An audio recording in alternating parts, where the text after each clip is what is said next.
Good evening, everyone. I am delighted to see so many of you are still here from morning. It just shows that it was a particularly productive day, and almost everyone still looks fresh and eager and interested, which is a tribute to the event that took place today.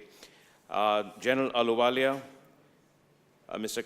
Kwa Chong Seng, you run two of the most enterprising and innovative firms. Singapore Stock Exchange is well known for its financial innovation, and ST Engineering, of course, is a front runner in terms of innovation in engineering.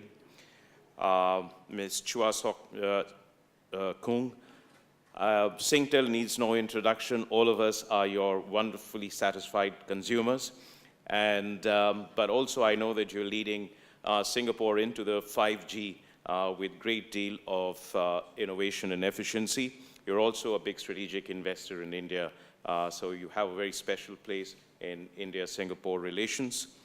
Ambassador Karan Singh Thakral, delighted always to see you. You've been such a pillar of strength and a bridge between India and Singapore. And of course, also like to welcome Mr. Glenn Santana. Innovation in the realm of pharmaceuticals is what keeps us believing optimistically about our health. But again, it is this event coming at the end of the year caps what I think has been a remarkable year of achievements in India-Singapore partnership in every realm, including the visit of Prime Minister Lee to India, 2 visits of Prime Minister Narendra Modi to Singapore, in every field, in defense, in security, in technology and innovation, in business partnerships, in financial investments, in air connectivity, in cultural relations, in people-to-people ties. This has been a year in which we have taken concrete and giant steps forward, adding new momentum and giving new strategic direction to a partnership that is valuable to our 2 countries and to the region that we belong to. And so IOD, I think, has added another dimension to it. And at the heart of all this is really the engagement between our peoples. This is what drives relationship in every sphere. And in bringing this event to Singapore, IOD has both shown that it's a testimony to the kind of relationship that we have, but it's also a tribute to Singapore, which has really emerged, as I said in the morning, one of the poles of India's global engagement. And I think I look forward to a very bright future for this event in Singapore, realizing that it is already in its 2nd edition and will be an annual feature. And it serves really 3 purposes, and it should serve 3 purposes. One, it should foster closer business-to-business ties, because you bring more than 100 business leaders from India representing diverse business fields. So it should become a platform that promotes more and more business ties. Second, it should be a platform which enables us to share our assessments about risks and opportunity in the rapidly changing global environment. And third, it should be an opportunity for us to really share best practices in both corporate ethics and governance and risk management or resilience, as the case may be. And in these awards that you are presenting today, and I know the rigor that went into selecting the winners and the large sort of pool of people that you had to select from, you're again achieving 3 very important objectives. One, of course, it is very important at a time when we essentially look at the top line of growth in revenue, we look at the bottom line and growth in profits, to focus on things like corporate governance and risk mitigation. The second is that it serves as a motivational tool for a lot of others who will probably be inspired by the examples of those who have achieved these awards. And the third, and I think is an equally important one, is to showcase to Singapore and to ASEAN the strides that we are making in achieving global standards in corporate governance. Because as I said in the morning, when we speak about partnerships, business partnerships, it isn't just about the ease of doing business, which has to do with policies and regulations that the governments introduce, but it also has to do with mutual confidence between the corporates of 2 countries. And that it is important that an investor from Singapore or anywhere else feels that the business partners he's going to work with subscribe to the same level of corporate governance and corporate ethics and standards as they do over here. that is how successful relationships are built. So you've chosen two very important themes. And this morning I spoke a little bit about the importance of corporate ethics, not just in terms of transparency and compliance with existing rules and regulations, the reporting, but in terms of the wider societal importance of these things in the way we deal with questions of sustainability, the way we deal with question of labor and worker safety, the way we deal with environmental impacts, the way we deal with gender issues in our organizations, and the way we deal with diversity, which is going to be a very important, and now increasingly in our world, how we deal with data and how we deal with the information that people place in trust with us. Because this is going to be increasingly a driver of our economy and societal concerns. And it isn't just about what we write in terms of corporate rules, but it is also about what we said in the morning about corporate culture and about the values that an organization builds into its structure. That is as important as human values. Corporate values will have an important role to play. But there is the other side to it, which is the risk management, and we talk often about an age of disruption, and I thought I'll say a little bit about because it's important to what we are trying to do over here. Now, there is no seminar in the world today, whether it is political, international relations, or it is business, that doesn't have the word disruption thrown in and doesn't attract a large number of people into it. But change is what drives the world. Sometimes it's evolutionary, sometimes it's revolutionary, sometimes it's disruptive. But disruption is not a negative word. I saw one of the topics in seminar today, which says AI, an enabler or a disruptor.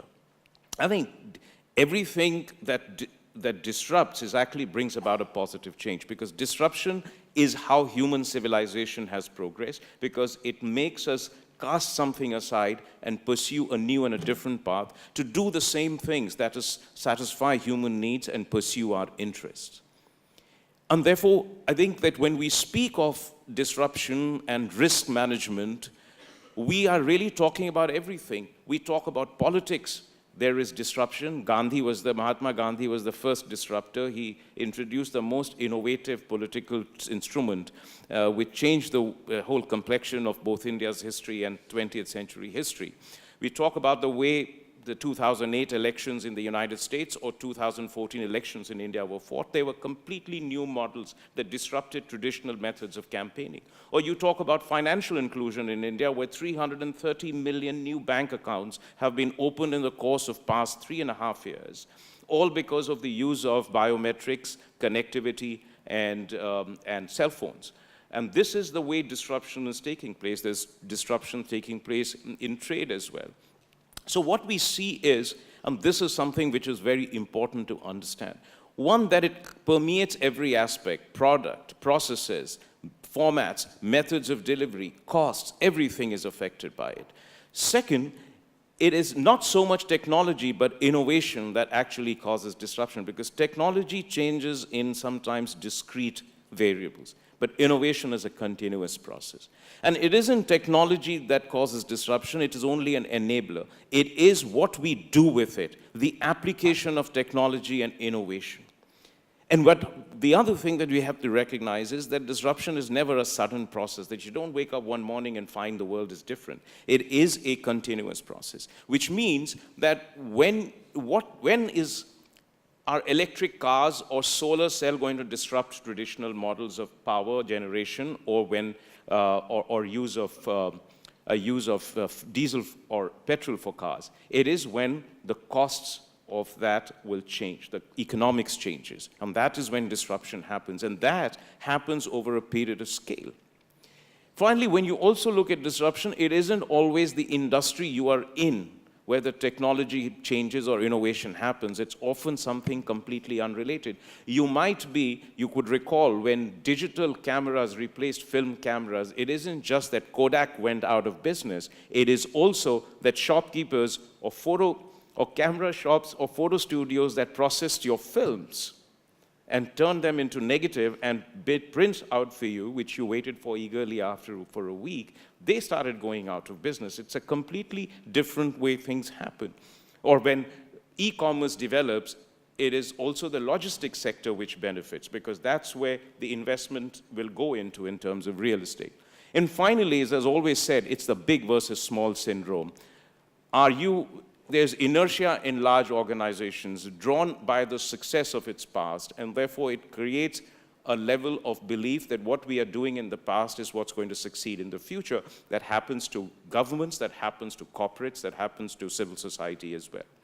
So in general, if you look at it, risk management or technology or disruption isn't really just about the obsession with technology. It is all fundamentally about organizational values, organizational norms, organizational culture. It is about intuition, imagination. It is about insights. It is about how well we read the societal trends, the demographics, the anthropology, the sociology, the economics. How are we looking at politics in the world? Everything, the environmental factors make a big of a difference. So you need people, leaders, and a culture that promotes that kind of openness, the discourse, the debate, that sense of curiosity beyond just the numbers of business or the technology or the products you're dealing with. You need to have top leadership, you need to have medium leadership, middle level and bottom leadership that deals with these questions. And therefore you need diversity in your leadership as well. Therefore you need expertise that deals with all kinds of issues currently. How often do you have, let's say, top management talk to people at the entry level? How often do you have management that will go actually to the users and say, let me talk about it?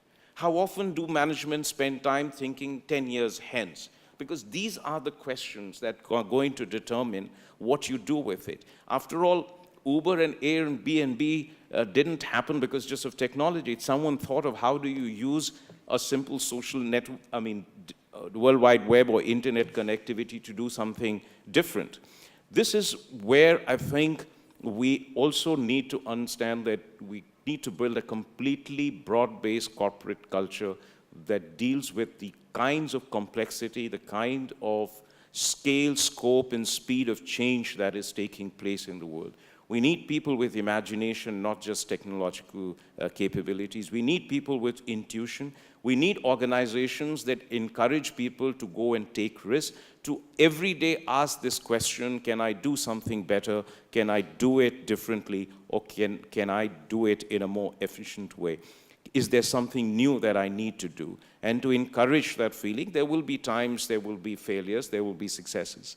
But I think what IOD is doing is really nurturing, focusing our minds on it. Because I go to many events, many conferences, where we speak about technology, we speak about collaborations, we speak about strategic partnerships.